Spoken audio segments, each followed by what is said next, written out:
कुछ हमको लगता है रामगढ़ में, केवल रामगढ़ मांडू और रामगढ़ विधानसभा में हम लोग 7-8 करोड़ मुआवजा दिलाए हैं। तो जाइए उन परिवार को 1 to 1 इंटरव्यू ले लेंगे। हमने तो शुरू से कहा कि जब हम चुनाव नहीं जीत लड़े थे उस समय 10 में 1 से 2 समस्या का समाधान कर लेते थे। जब हम चुनाव लड़े और लगभग 3.5 लाख वोट ले आए तो 4-5 समस्याओं का समाधान करने लगे। तो अभी भी तो पूर्ण समस्या का समाधान हम नहीं कर पा रहे। उसी में से वो एक कहानी होगी, उस समस्या का पूर्ण तो समाधान नहीं हो पाया किसी कारणवश, उसके लिए हम लोग प्रयास करते हैं। कोई क्रेडिट नहीं, एक्चुअली कुछ मीडिया हाउस, मीडिया नहीं कहेंगे, यूट्यूबर कहेंगे, कुछ यूट्यूबर को इस प्रकार से मतलब पैकेज मैनेज किया गया है।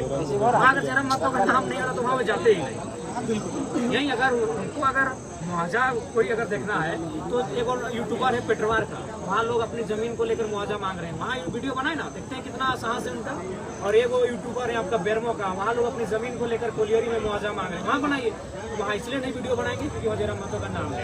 ये तो पीड़ित परिवार के द्वारा आरोप लगाया गया था। आरोप क्या रहेगा, क्यों हम आरोप स्वीकार करेंगे भाई? हम तो आपके मैंने आंदोलन को समर्थन देने गए थे। हमारे लड़के सुबह से शाम तक बिना खाए धरने पर बैठे हैं। हम सरकार में नहीं जो आरोप सुनेंगे। हमने प्रयास किया था, उन्होंने बाकायदा ड्राफ्टिंग हुआ और उसके बाद हम लगातार प्रयास में बने थे। बीच में लोकसभा का चुनाव आया, आचार संहिता लगा, आचार संहिता थोड़ी कोई धरने पे बैठता। यही लोकसभा का चुनाव पार हुआ था।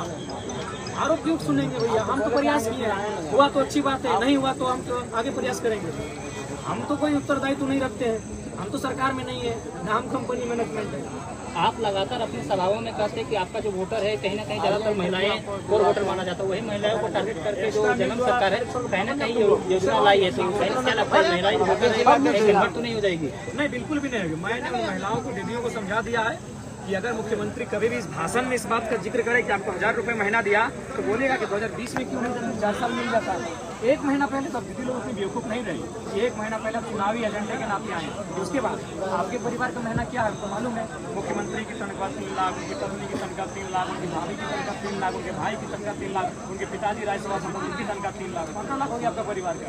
और गरीब जनता 1000 रुपये महीना देना है तो 20,000, 18,000, 16,000 प्रत्येक परिवार में नौकरी कैसे आए उसकी व्यवस्था कीजिए। आप कहेंगे 15 लाख महीना, पूरा परिवार आपका विधायक सांसद भरा पड़ा है और मैया सम्मान के नाम पे 1000 रुपये, तो वो उनका वोट बैंक जो सोचा है।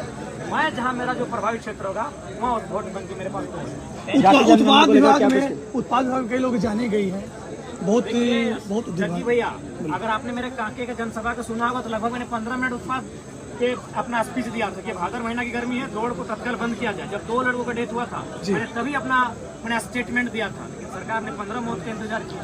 मैं तो उसमें हमेशा मुखर होकर बोला हूँ, मैंने हमेशा मुखर होकर बात कहा है। 17 हो गया, दोबारा 1 लाख कोई मुआवजा, 1 लाख कम से कम 10 लाख। अच्छा, दोबारा फिर शुरू किया गया, क्या कहेंगे? नौकरी का सवाल है, युवा भी नौकरी की तलाश में अपनी जान तक दे रहे हैं।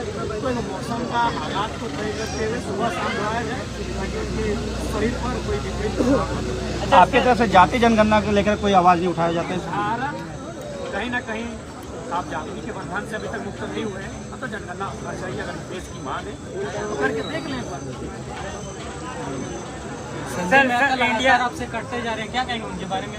देखिए, वो हमारे संगठन के लिए ना कभी कोई कार्य किए हैं, ना कभी कोई विस्तार किए हैं। अभी उनको पलामू का प्रभारी बनाए तो गए भी नहीं थे। वो तो हमारी जीत थी कि उनको हम चुनाव लड़ाएंगे, पढ़े लिखे व्यक्ति हैं। लेकिन कुछ लोग थोड़ा सा तुरंत अपना आसमान की ओर सफर तय करने लगे। क्या जेबीकेएस या JLKM इस पर टिकट देगी उन्हें? देखिए, उन्होंने सबसे पहली बात कि आवेदन नहीं किया। अतः अगर वो चुनाव लड़ेंगे तो जहाँ उनका बड़ी सीट है, तो बड़ी से जिन लोगों ने आवेदन किया उनको मनाना होगा, उनको एनओसी लेना होगा, उनकी लड़ेंगे। फिर उन सीटों पर लड़ेंगे जहाँ से भी आवेदन।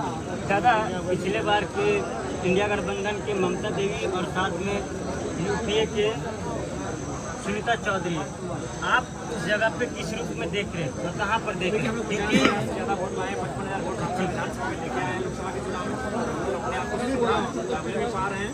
पूर्ण आशा है